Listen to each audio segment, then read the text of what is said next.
Marc, merci. Tu nous as donné un exemple d'architecture invisible avec l'exemple de la maison. Est-ce que tu aurais un autre exemple à nous donner? Un exemple qui nous concerne tous, il y en aurait plusieurs, mais on pourrait prendre par exemple l'exemple de la nourriture.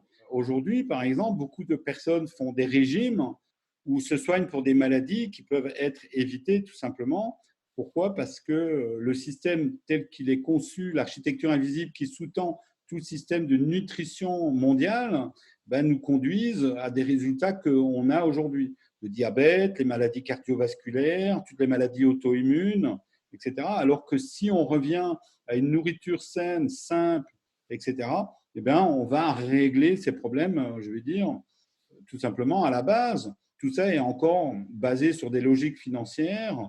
Aujourd'hui, on fait des produits qui ont le goût de la fraise, mais il n'y a rien du tout comme fraise dedans. Et ça devient mais vraiment absurde. Et c'est là où on voit les architectures invisibles qui conditionnent les gens à travers le langage, mais aussi à travers la fausse information qui est véhiculée en permanence. Et tout ça, ce sont des architectures invisibles qui, malheureusement, nous embêtent, nous empoisonnent, nous structurent. Et aujourd'hui, par exemple, il y a beaucoup de personnes, quand elles posent un caddie au supermarché, elles prennent par exemple 60 oméga 6 pour un ou deux ou trois oméga 3. Elles sont en déséquilibre complet, donc ce qui fait que finalement, quand elles poussent le caddie, elles achètent des produits qui contiennent plus de produits qui leur font du mal que de produits qui leur font du bien. Et après, elles vont dans un système médical qui, lui, récupère évidemment tous ces gens-là parce qu'ils sont malades. Et ça d'ailleurs, ça fait le bénéfice en fait du système de la santé, parce qu'aujourd'hui, c'est plus un système de la santé, c'est un système de la maladie. Et tout ça, on peut les analyser. On ne va pas le faire ici parce que ça serait trop long. Le but, justement, c'est d'abord de poser les bases, de dire, OK, qu'est-ce qu'on fait, comment on observe, etc.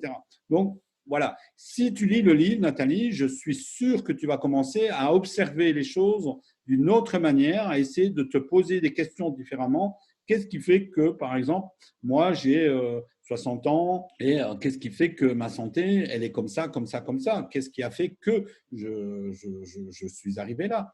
Alors que, je veux dire, je devrais être en meilleure santé. J'en en sais rien. C'est une question que je pose, ce n'est pas du tout la réalité, mais ça peut être comme ça. Aujourd'hui, on voit de plus en plus de personnes, je veux dire, en fin de carrière, qui tombent malades, tout simplement parce qu'ils ont accumulé des toxiques ou des toxines tout au long de leur vie, et au moment de la retraite, ils ne peuvent même pas en bénéficier. Pourquoi? Parce qu'ils ont mal partout, ils ont des maladies, je veux dire, dites de civilisation, et ces maladies dites de civilisation auraient pu être évitées avec une bonne compréhension et une autre architecture, une architecture bienveillante, tout simplement. Voilà. Et ça concerne tout le monde. Ça concerne les enfants, ça concerne les adultes, mais ça concerne aussi les personnes âgées.